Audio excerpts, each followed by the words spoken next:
I'm Shep, and here's what's coming up next on this edition of Be Amazing or Go Home. Customer service priorities. Now, these aren't nice-to-haves. These are must-dos. I'll share 3 strategies successful organizations must do this year to separate themselves from the competition. Yes is the answer. Christine Trippy joins us in the studio to talk about how positivity and passion can disrupt your industry and also transform your life. Award-winning food. It takes more than amazing food to compete in the restaurant industry. Award-winning chef Gerard Craft is here and will share ingredients for the recipe of success. And the customer service department. The amazing quote shows an interesting twist on what should be your top priority, and it's actually not the customer. More on that later in the show. So, are you ready to be amazing? Well, stay tuned for all of this and more coming up next on Be Amazing or Go Home.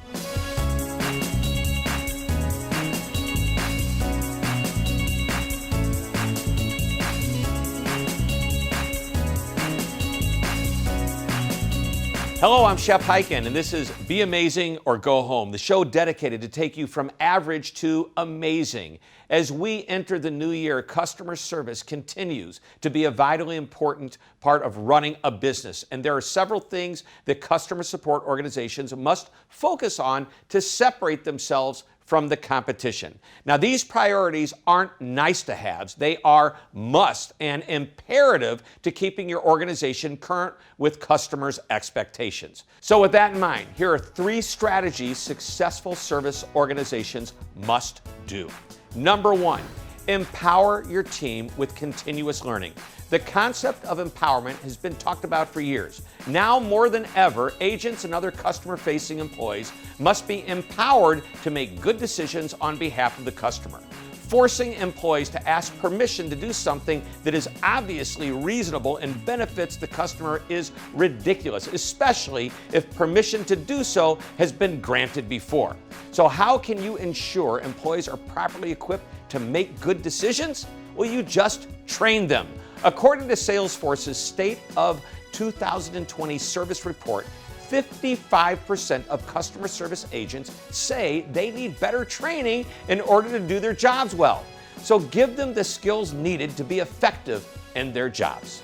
Number 2, remove anything that causes inefficiency.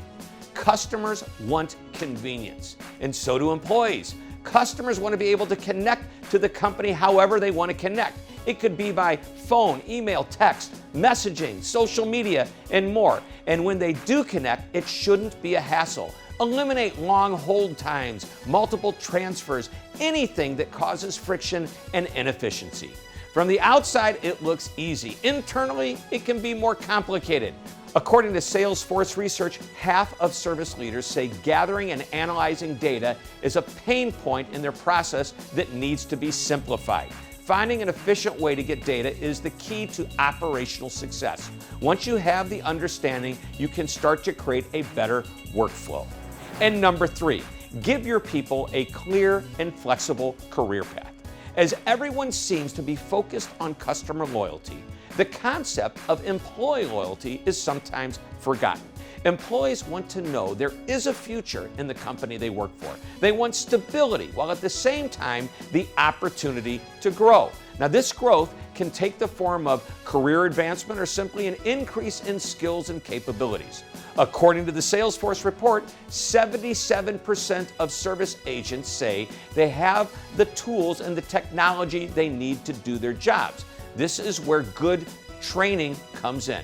2 areas of opportunity, including ongoing training on how to use new technology and cross-functional training that fulfills the employee's need for growth. These 3 ideas all tie together. Employees want to learn. They want simple processes that don't create friction, thereby making it easier for them to focus on taking care of their customers. They want to be fulfilled in their careers and have the opportunity to learn and grow. All of this means a better experience inside the organization that makes for a better experience on the outside for the customer. So, get out there and implement these 3 successful strategies right away.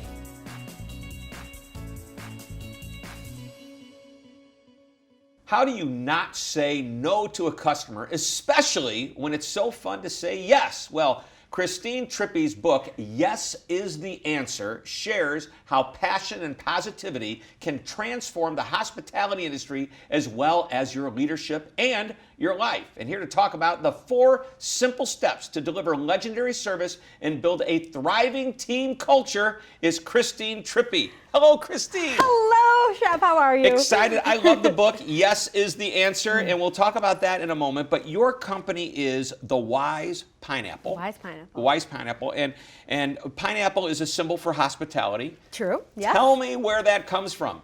Well, it comes from centuries ago. It has been the symbol of hospitality. And when ships would come in with cargo and merchandise and whatnot, if you had placed a pineapple on your front porch, that meant you were available to help with dinner or have a room for overnight for people who were embarking into town.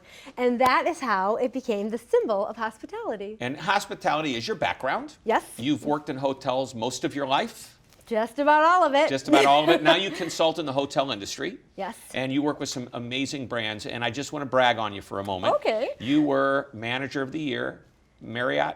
Mm-hmm. Yeah, there's a lot of Marriotts out there. Yes. There's a lot of brands out there, and that's one of the iconic ones. And I can tell you're a very enthusiastic person.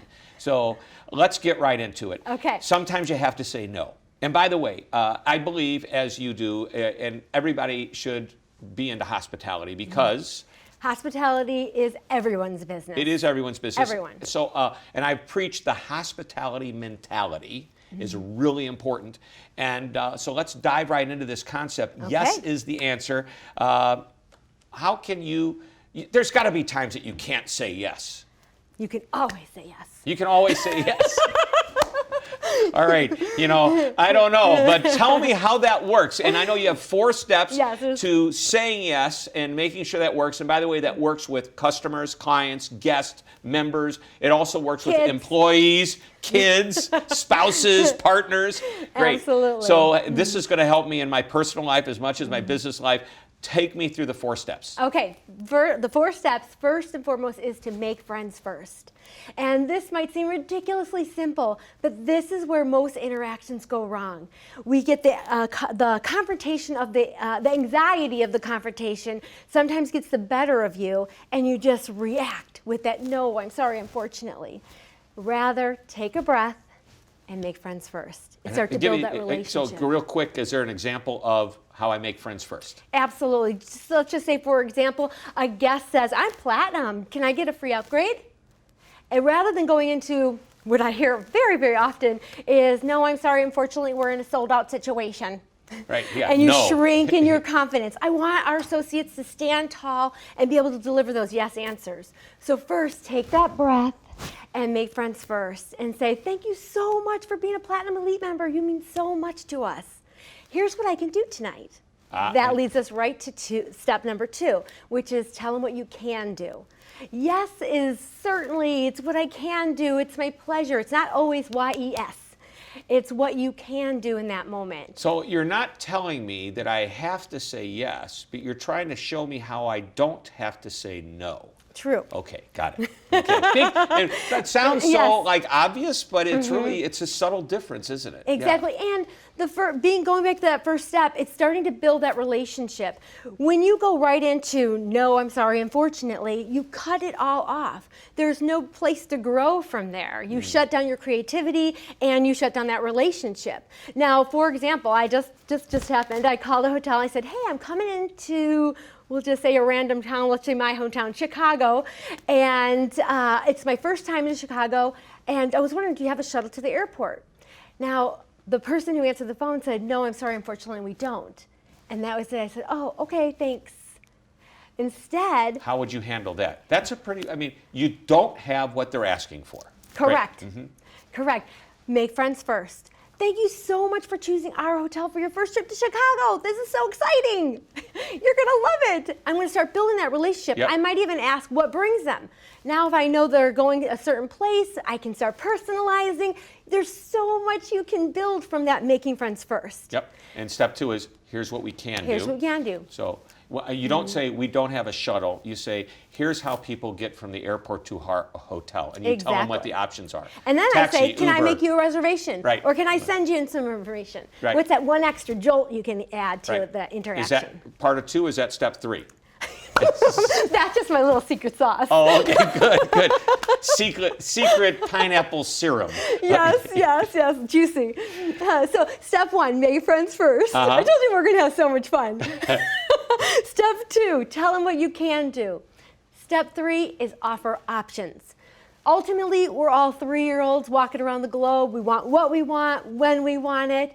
And when you offer options, you put the guest back in control instead of dictating what they have to do. Even if I dictate something that's appeasable to you, you still might not feel as good about the interaction because I told you what to do. You don't like being told what to do. So options would be taxi, Uber, Lyft. I'll make a reservation for a limo, like we were doing. Exactly. Great. And now let's just say you're in a situation where you either can't think of another option or there just isn't one. I have a magical phrase, which you'll love because you love magic. Sure. My magical phrase is, does that work for you? Does that work for you? And when you say, does that work for you, you put the control back to that guest or customer and they get to decide, does it work for them, yes or no? Great. And step 4? Step 4 is be creative. Okay. Sometimes those options require creativity. Absolutely. The real strategy behind Yes's the answer is knowing your business. What are your hard no's? And then identifying. Those would be, hard no's would be like, it's illegal. You know, you can't do it. Or just, I don't have a shuttle. So that's a hard no. Breakfast isn't free for platinum. That's a hard no. What are the things you find yourself saying, I'm sorry, unfortunately, or no to? And then get creative and say creative yes. and figure out what your yes is. In the book, again, it's called Yes is the Answer by Trippy. One last piece of advice. I always ask the one thing question. If there's one last little nugget in the last few moments we're together that you want to share with this audience, what would it be? Well, what little slice of pineapple? My little slice of tidbit of pineapple. It would be, I mentioned leading from the heart, and that's ultimately the gift I'd love to share, that last message, is we don't just sell a product, clean rooms, serve food. We get to change the world every day. And when you do that, it's amazing. Yeah, I love that word, amazing. Yes. Yes, be amazing or go home. Say yes or go home. Yes is the answer. The 4 steps to creating yes, and this is how positivity, passion, and pineapple will transform your leadership and your life. I love the book. I love that you're here. I love your enthusiasm. Thanks for being on the show. Thank you, Shep. It was awesome. Thank you. It was amazing. It was amazing. Time now for the amazing app brought to you by Outreach Studios. And this app is disrupting the auto repair industry by having mobile mechanics at your convenience. Wrench allows you to have car maintenance at your fingertips and at your front door by giving you the ability to choose when and where you want your vehicle to be serviced. Simply book an appointment and the on-demand auto technician will arrive on time and be completely prepared with all the tools and the knowledge necessary to get your car up and running in no time. These full-time and certified mechanics can perform most jobs right in your driveway or at your parking lot at work, giving you the freedom to spend your time on more important things. Wrench is essentially a full-service auto repair shop without the shop. These mobile mechanics come to you and can service all types of cars and trucks and do everything from oil changes, tune-ups, brake jobs, no starts, and more. Wrench even works with fleets if your business is in need of these types of mobile and convenient services. By making car repair hassle-free and delivering the ultimate convenience, Wrench is truly an amazing app. What does it take to win in the unbelievably competitive restaurant industry? Well, it takes more than good food, even award-winning food. You have to understand business, and here to share lessons that anyone can use in their business is the James Beard award-winning chef and owner of Niche Food Group, Gerard Craft. Welcome to the show. Hey, thank you for having me. It's going to be fun to talk to you because I love food. And not only that, I know you have restaurants in other cities. around the country, but you have a restaurant in St. Louis where I live, and that's the hat you're wearing, Pastaria, which is like my favorite restaurant. I love the pasta, and Lauren's the manager over there, and Kevin's one of my favorite waiters in the whole world. Anyway, enough about that. You're a chef and an award-winning chef. How does one become a chef? What does one say? I just love food. What inspired you to become a chef?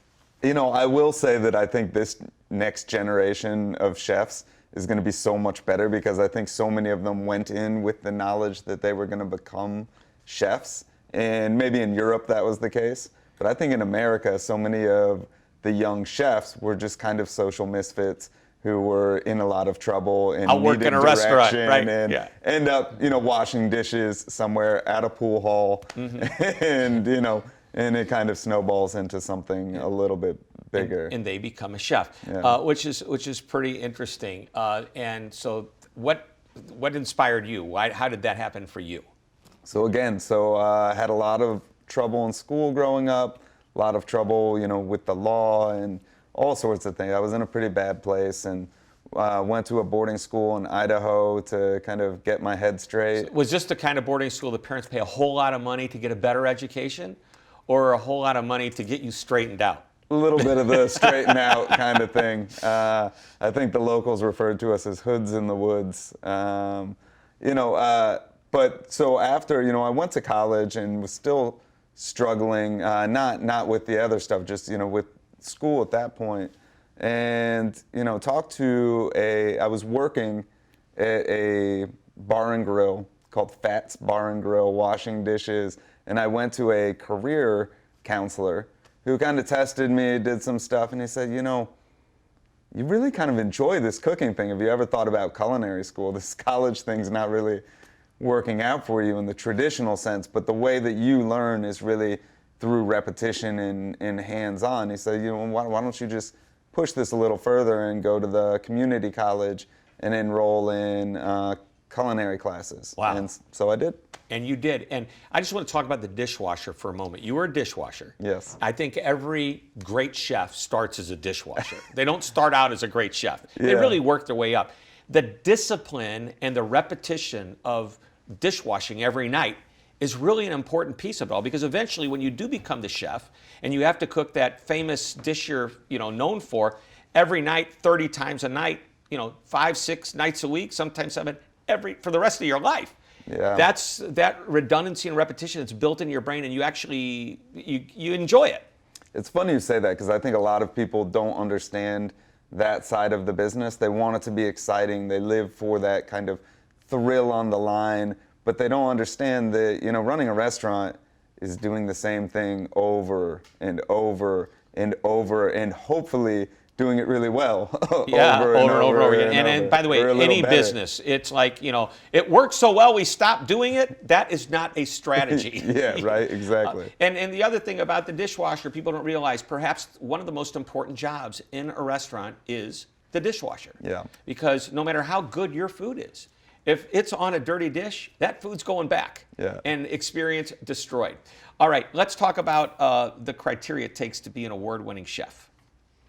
Well, let's start with good dishwashers. In our restaurants, dishwashers are gods. Yeah. You can kind of do no wrong if you're a dishwasher. Those are the hardest working people in our group. So you're telling me to win a Best Chef Award in the James Beard Foundation starts with having a good dishwasher. Sure. So what you're telling me, it takes more than just a chef. It takes a lot more than just the chef. You got to have a team. Yeah, and we had talked about this before about cycling, and how cycling teams are kind of built upon, 10, 12 people, but people only know the one lead cyclist. Greg LeMond. Greg LeMond, or we could say Lance Armstrong. Chris Froome or whatever. They as a whole team, yet somehow or other they get the recognition. Yeah. And they're blocking them from wind. They're, pampering them the whole time and really, crushing themselves to do it. And, I think that's very similar to what restaurants are. There are people that are working their tails off. You mentioned Lauren, who who is our general manager at Pastaria, who works so incredibly hard. Except she's not there on Monday nights. I know that because I go, where is she? She's not. and she's amazing, but it takes so many of those types of people to push your business forward. And yep, I get it. Yeah, and I think everybody needs to recognize the CEO is surrounded with a team of people, and really that team of people could be a couple of dozen in a restaurant, or it could be tens of thousands in a large organization executing on the vision and mission and all the values that are there. One of the cool things about the restaurant business in general is that it seems that these chefs that I know of, the famous chefs, like to give back.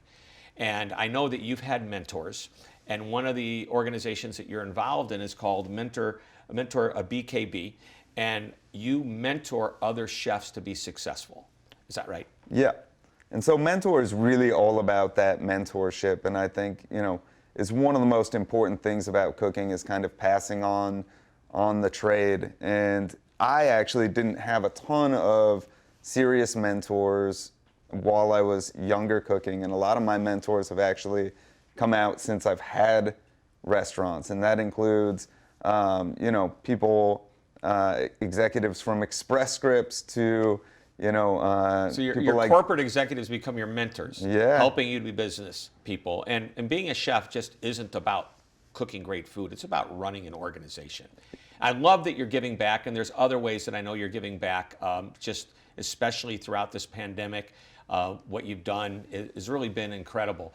We're about out of time, and I always like to ask the final question. And the best advice for a chef is probably not too unlike the best advice for a CEO. And as you learn the success of the business of the restaurant industry, what one nugget would you like to offer up? The one nugget that I'd like to offer up is that it's not about you. It's not about I. It's really about using the word we as much as possible and getting rid of I from your vocabulary completely.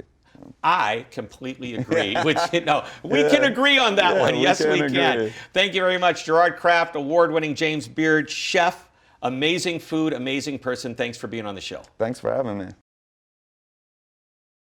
It's time to hear from you and time to Ask Shep, which is brought to you by Outreach Studios. You can find me anywhere on the web, including these social channels. So use the hashtag AskShep to ask me your questions or share your amazing stories. So let's begin. Josh Reeves is starting an IT solutions company, and he asks, we don't want to be just fine or good enough in our company. How do we eliminate mediocrity from our business? Well, fine or good enough is nothing better than average. Remind people that being amazing isn't about being like over the top. It's about being just a little better than average. The key is that it's consistent. So ask your team to share examples of above average experiences. And it can be as simple as a quickly returned phone call. Share these on a regular basis in your team meetings and in your huddles. The key is to remind people that eliminating mediocrity is not hard. Just be a little better than average all of the time. And next we have Carolyn Smith, who owns several bed and breakfast locations, and she asks, you can call a customer many things like client, member, and more. Does it matter how we refer to our customers? Well, while the word customer is a great word, there's often a better word to describe them that's more humanizing. When you invite your friends to your house, they aren't customers sitting around in your living room, they're your guests. Even better, they're your friends. So while it may not be a big difference, language helps shape the culture of any type of business. Finally, we have Andre Franklin, who runs a video production company, and he asks, well, you like to ask the one thing question at the end of your interviews. So what's the one thing you think we should all be doing this year? I love this question. My prediction for the word of the year for this year is empathy. Customers want to talk to people who care about them. The pandemic that we've experienced has heightened the customer's need for an emotional connection. This is a need for the customer and an opportunity for the business. So, are you ready to be amazing? Remember, you can find me just about anywhere on social media. So connect with us on our social channels, and don't forget to use that hashtag ask Shep to ask me your question or share your amazing story.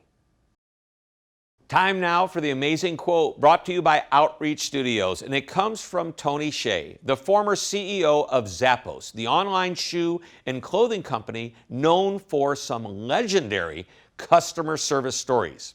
Here's the quote: "Get the culture right and we'll deliver the customer experience we want our customers to have."